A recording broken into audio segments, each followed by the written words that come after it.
कंपनियों का पुनर्निर्माण क्या होता है? पुनर्निर्माण का साधारण अर्थ। पुनर्निर्माण से तात्पर्य पहले से निर्मित किसी वस्तु के पुनः या फिर से निर्माण से है। यहाँ पे आपको नॉर्मल टर्म्स में समझना है कि पुनर्निर्माण शब्द जहाँ प्रयोग किया जाएगा वहाँ पर बात ये होती है कि कोई भी वस्तु या फिर कोई भी कार्य पहले से निर्मित है और उसमें कुछ थोड़ी सी गड़बड़ी आ चुकी है, कुछ दिक्कत हो चुकी है उसमें, तो उसको ठीक ठाक किया जाता है, उसके स्ट्रक्चर को ठीक किया जाता है, उसी को कहा जाता है पुनर्निर्माण। जैसे कोई खिलौना हो और वह खिलौना पहले से काम कर रहा हो, जैसे बच्चों के खेलने का कोई हेलीकॉप्टर हो और वह पहले सही से काम कर रहा हो, तो उस हेलीकॉप्टर को बच्चों ने तोड़ दिया हो या फिर किसी तरीके से वो डैमेज हो गया हो, तो उसको फिर से ठीक करके उसको चलाया जाता है, बनाया जाता है। जैसे मैकेनिक कोई काम करता है, कोई मशीनरी खराब हो जाती है, उसको बना देता है, उसी तरीके से हम समझेंगे कि इसी कार्य को कहा जाता है पुनर्निर्माण। तो इसका हम लोग के कॉमर्स में यानी कंपनी में क्या मतलब है, इसको हम लोग अब आगे समझेंगे। कंपनी का पुनर्निर्माण। कंपनियों के पुनर्निर्माण से आशय कंपनियों के वर्तमान विकृत ढांचे को पुनः सुसंगठित एवं सुनियोजित करके कंपनी को पुनः स्थापित करने से है। यहाँ पे समझने वाली बात यह है कि कंपनियों के पुनर्निर्माण का मतलब ये होता है कि जो भी कंपनियां खराब हो चुकी हैं, यानी उनका जो ढांचा है विकृत हो चुका है। ढांचे की बात की जाएगी तो यहाँ पे हम लोग पूंजीगत ढांचे की बात कर सकते हैं, हमारे पास जो संपत्तियां होती हैं कंपनी में उसके ढांचे की बात कर सकते हैं। तो इन सारी की सारी बातों को समझा जा सकता है। तो उस ढांचे को एक बार फिर से जैसे कंपनी थी और जैसे कंपनी होनी चाहिए उसके रूप में लाना और कंपनी को पुनः स्थापित करना कहा जाता है कंपनियों का पुनर्निर्माण। जब कभी भी कंपनियों की संपत्तियों को उनकी वास्तविक मूल्य से अधिक मूल्य पर दिखाया जाता है या दिखाया गया होता है तथा कंपनी को लगातार अत्यधिक घाटा हो रहा होता है, तब यह स्थिति आ जाती है कि कंपनी के अस्तित्व को किसी तरह से बचाया जाए। यहाँ पे समझने वाली बात यह है कि कई बार क्या होता है, कंपनियों के पास जो एसेट्स होते हैं उन एसेट्स को बढ़ा चढ़ा कर दिखा दिया जाता है, यानी और उसके बाद एक और कार्य होता है कि जो कंपनियों की लायबिलिटी होती है उसको भी कभी कभी बढ़ा दिया जाता है, घटा दिया जाता है, टैक्स बचाने के पर्पज से और तमाम तरह के पर्पज को लेकर के। तो उस कंडीशन में क्या होता है, कंपनियों के इस स्थिति से जो कंपनियों का अस्तित्व होता है वह थोड़ा सा खराब होने की तरह बढ़ जाता है। तो अब कंपनी के पास यह बात आती है कि कंपनी किस तरीके से कंपनी के अस्तित्व को बचाए, यानी कंपनी को इंसॉल्वेंट होने से या डूबने से बचाए। अतः कंपनी के अस्तित्व को बरकरार रखने तथा भविष्य में घाटे से बचने के लिए कंपनी की वर्तमान स्थिति से संबंधित सभी पहलुओं का अवलोकन करके कंपनी को नया रूप देना पुनर्निर्माण कहलाता है। तो यहाँ पे कहा गया है कि कंपनी को इंसॉल्वेंट न होने देने के लिए कंपनी के पास जो भी दायित्व हैं और जो भी एसेट्स हैं, यानी जो भी कंपनी के पास संपत्ति है उसको देख करके, उसका अवलोकन करके, उसका सही तरीके से एनालाइज करके उसको उसके बाद से प्लानिंग करने के बाद से जब कंपनी का एक बार फिर से स्थापना किया जाता है, पुनर्निर्माण किया जाता है, उसी को कहा जाता है कंपनियों का पुनर्निर्माण। कंपनी का जब पुनर्निर्माण होता है तो कंपनी में निम्न परिवर्तन किए जाते हैं। अब जब कभी भी कंपनी का पुनर्निर्माण होगा तो कंपनी में कौन कौन से परिवर्तन किए जाएंगे उसको समझ लेते हैं। पहला है, संपत्तियों को उनके वास्तविक मूल्य पर कर दिया जाता है और जो संपत्तियां होती हैं उनके जो वास्तविक मूल्य होते हैं उस पर उनको बुक वैल्यू उनकी कर दी जाती है, उसका अकाउंटिंग कर दिया जाता है।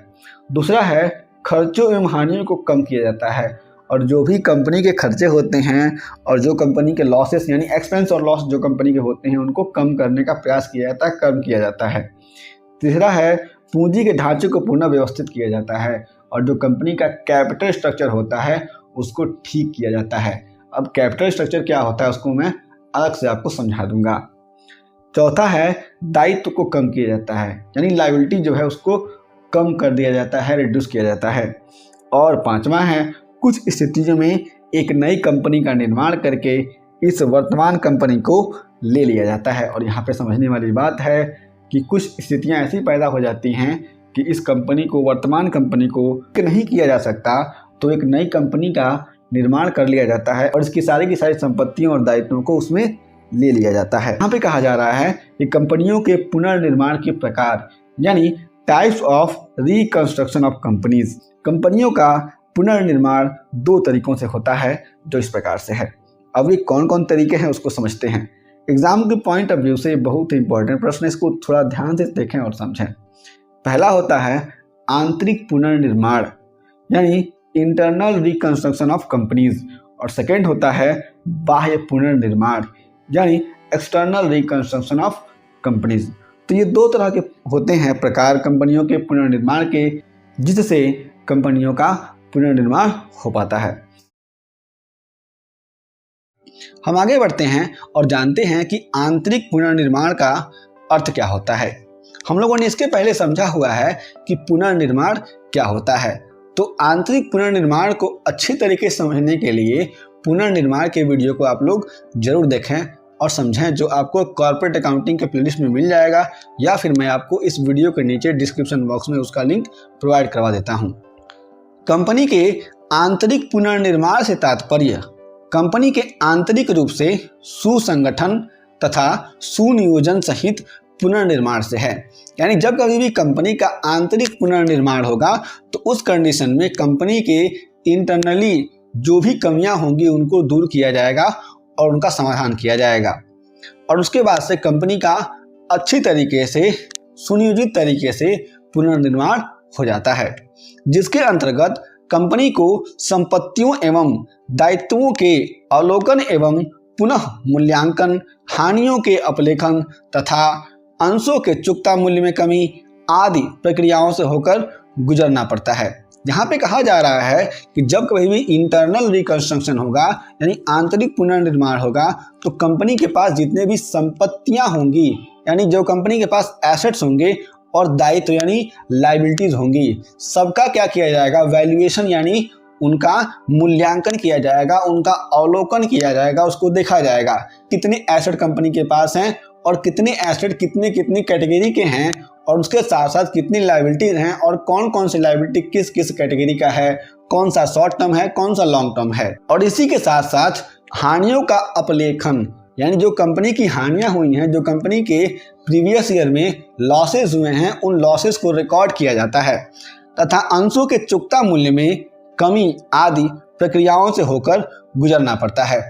और जो भी कंपनी के पेड अप शेयर कैपिटल होते हैं, उस पेड अप शेयर कैपिटल यानी चुकता मूल्य में जो अंश होते हैं, उनके जो भाव होते हैं, उनके मूल्य जो होते हैं, उन मूल्यों में कमी की जाती है।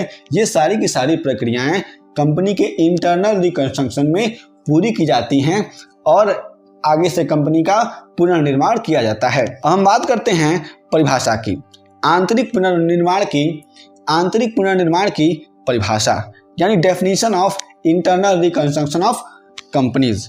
आंतरिक पुनर्निर्माण वह प्रक्रिया है जिसके अंतर्गत कंपनी की संपत्तियों का फिर से मूल्यांकन, सभी दायित्वों का पुनः आकलन, हानियों का अपलेखन तथा अंशों के चुकता मूल्य में कमी इत्यादि के द्वारा कंपनी की व्यवस्था का उचित रूप से पुनर्गठन किया जाता है।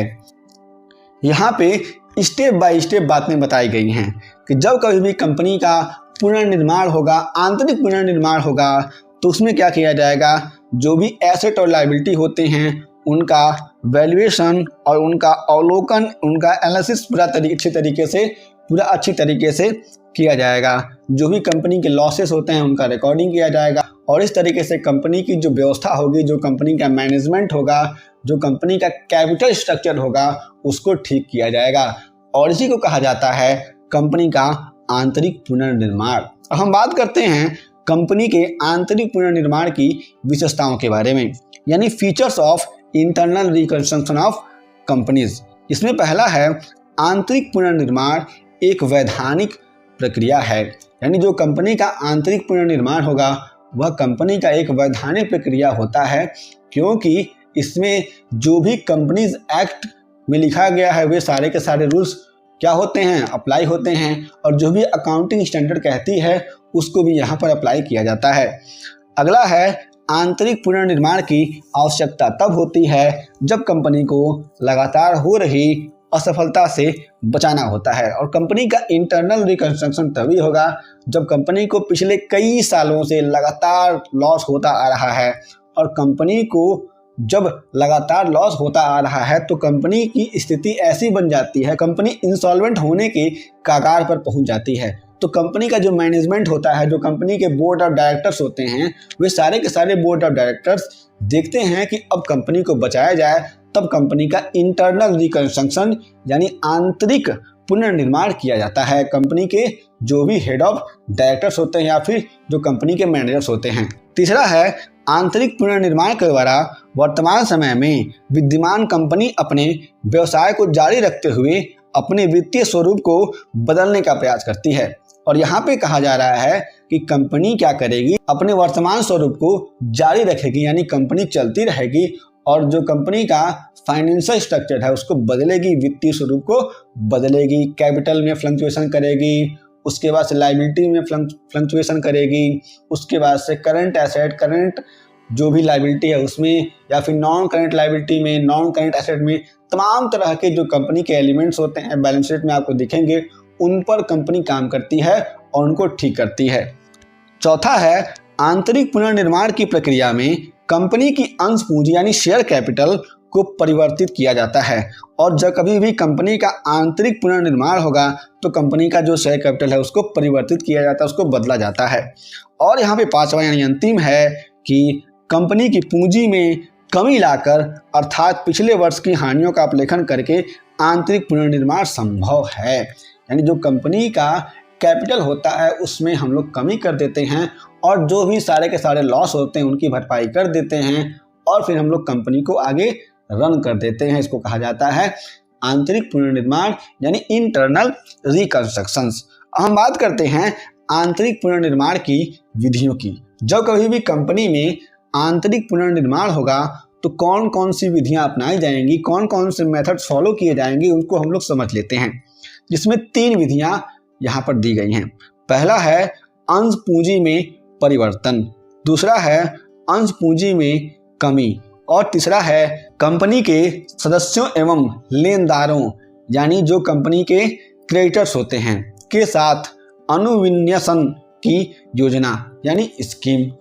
इसमें हम लोग विस्तार से समझते हैं। पहला है अंश पूंजी में परिवर्तन यानी अल्टरेशन इन शेयर कैपिटल अकाउंट्स। भारतीय कंपनी अधिनियम 2013 की धारा 61 के अनुसार अंशों द्वारा सीमित कंपनी अपने अंशों को पूंजी में परिवर्तित कर सकती है। यहाँ पे समझने वाली बात है कि जो भी पब्लिक कंपनी है उस पब्लिक कंपनी के पास यह अधिकार होता है कंपनीज एक्ट 2013 के सेक्शन 61 के अकॉर्डिंग कि वह कंपनी क्या कर सकती है, जो भी कंपनी के अंश होते हैं उनको पुनः पूंजी में परिवर्तित कर सकती है, यानी उनको फिर से वापस ले सकते हैं अंशों को। यदि कंपनी के पार्षद सीमा नियम को यह अधिकार प्राप्त होता है कि वह अंशों को पूंजी में परिवर्तित कर सकती है। यदि कंपनी के जो भी पार्षद सीमा नियम है उसमें लिखा गया है तभी कभी भी परिवर्तन हो सकता है इस तरीके से, क्योंकि कंपनी के पार्षद सीमा नियम यानी मेमोरेंडम ऑफ एसोसिएशन के कैपिटल क्लॉज यानी पूंजी वाक्य में कैपिटल के बारे में सारे के सारे प्रोविजंस लिखे होते हैं। कंपनी के अंशों को निम्न तरीकों से पूंजी में परिवर्तित किया जाता है। कौन कौन से तरीके होते हैं अंशों को पूंजी में परिवर्तित करने के, उसको हम लोग समझ लेते हैं। पहला है नए अंशों के निर्माण द्वारा अधिकृत अंश पूंजी को बढ़ाना, increase in authorised share capital. जो कंपनी का ऑथराइज शेयर कैपिटल होता है उसको यहाँ पर नए अंशों का निर्माण करके बढ़ाया जाता है। अब ऑथराइज शेयर कैपिटल क्या होता है उसको मैंने एक अच्छे से वीडियो सेपरेट बनाया हुआ है, उसमें समझाया हुआ है, उसका लिंक मैं इस वीडियो के नीचे दे दूंगा, आप लोग उसको जाकर के देख लें। अंशों का स्टॉक स्कंध में बदलना, conversion of share into stock. जो भी शेयर होते हैं उनको स्टॉक में कन्वर्ट कर दिया जाता है, बंडल में कर दिया जाता है कन्वर्ट। तीसरा है अनिर्गमित अंशों का विलोपन यानी cancellation of unissued share Capitals. और जो भी कंपनी के पास अनइश्यूड शेयर कैपिटल होते हैं और उनको क्या करेगी कंपनी, क्या करेगी, कैंसिल कर देगी।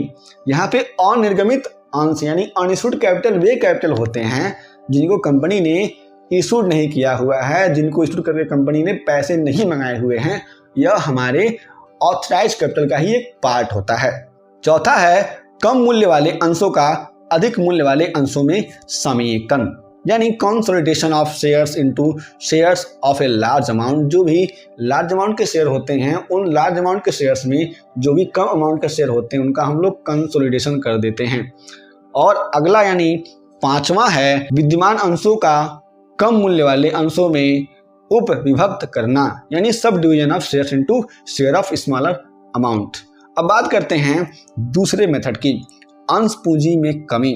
भारतीय कंपनी अधिनियम 2013 की धारा 66 के अनुसार अंश पूंजी से संबंधित निम्न बातों का उल्लेख किया जाता है। इसमें पहला है अंश पूंजी में कमी की प्रक्रिया। कंपनी को अपनी अंश पूंजी को विभिन्न प्रकार से कम करने की शक्ति होती है। प्रतिवेदनों के आमंत्रण हेतु ट्रिब्यूनल द्वारा नोटिस दिया जाता है। ट्रिब्यूनल द्वारा संपुष्टि आदेश दिया जाता है। ट्रिब्यूनल के संपुष्टि आदेश का प्रकाशन, और इसमें अंतिम है ट्रिब्यूनल के संपुष्टि आदेश की प्रमाणित प्रति रजिस्ट्रार को देना। तो ये सारे के सारे प्रोविजन फॉलो करने पड़ते हैं। दूसरा है किसी सदस्य पर किसी मांग या अंशदान द्वारा दायित्व नहीं होता है। और तीसरा है आपत्ति का अधिकार रखने वाले ऐसे लेनदार के दावे या ऋण के संबंध में जिसका नाम लेनदारों की सूची में शामिल नहीं था, सदस्यों का दायित्व। और चौथा है कंपनी के दोषी अधिकारियों का दायित्व। ये सारी की सारी बातें इंक्लूडेड होती हैं अंश पूंजी में कमी के बारे में। और तीसरा है कंपनी के सदस्यों एवं लेनदारों के साथ अनुविन्यासन की योजना यानी स्कीम। तो ये सारे के सारे मेथड थे जिनको उपयोग करके कंपनी का आंतरिक पुनर्निर्माण किया जाता है। बाह्य पुनर्निर्माण से आशय लगातार घाटे में जा रही विकृत कंपनी के द्वारा अपनी वर्तमान स्थिति को ठीक करने तथा कंपनी को पुनः सुव्यवस्थित ढंग से स्थापित करने की उस प्रक्रिया से है जिसके अंतर्गत वर्तमान में विद्यमान कंपनी अपने अस्तित्व को खत्म करते हुए वर्तमान कंपनी का समापन करती है एवं एक नई कंपनी का निर्माण करती है, जिसके माध्यम से वर्तमान कंपनी को निर्मित नई कंपनी में मिलाया जाता है। यहाँ पे कहा गया है कि कंपनी के बाह्य पुनर्निर्माण से मतलब ये होता है कि अगर कोई कंपनी है जो लगातार घाटे में जा रही है, उसके घाटे से जो उसकी स्थिति है वह खराब हो चुकी है और कंपनी का जो भी स्ट्रक्चर है वह खराब हो चुका है, और इस स्ट्रक्चर को ठीक करने के लिए कंपनी अपनी वर्तमान स्थिति को ठीक करने के लिए तथा उस कंपनी को पुनः व्यवस्थित तरीके से चलाने के लिए ये काम करती है कि जो भी प्रेजेंट टाइम में कंपनी होती है उस कंपनी के डायरेक्टर्स और हेड ऑफ डिपार्टमेंट के द्वारा उसके अस्तित्व को समाप्त कर दिया जाता है और उसके बाद से उसकी जगह पर एक नई कंपनी का निर्माण कर लिया जाता है। और जो नई कंपनी का निर्माण होता है उस नई कंपनी में जो पुरानी विकृत कंपनी है उसके सारे के सारे एसेट लायबिलिटी यानी पूरी की पूरी कंपनी को नई कंपनी में मिला लिया जाता है। तो इस तरह से अगर कोई भी पुनर्निर्माण होता है तो इस पुनर्निर्माण को बाह्य पुनर्निर्माण कहा जाता है। इस प्रक्रिया में स्थापित नई कंपनी क्रय करने वाली कंपनी होती है जो विशेष रूप से क्रय करने के लिए ही स्थापित की जाती है। और यहाँ पे जो नई कंपनी का निर्माण होगा वह क्या करेगी, क्रय करने वाली कंपनी होती है। और इसका मुख्य उद्देश्य ये होता है कि जो पुरानी कंपनी होती है उसको ठीक करना और उसके चीज़ों को क्या करना, उसके एसेट और लायबिलिटीज को सब चीज़ों को खरीद लेना। इस नई कंपनी के अंशधारी लगभग वे ही होते हैं जो पुरानी कंपनी के होते हैं।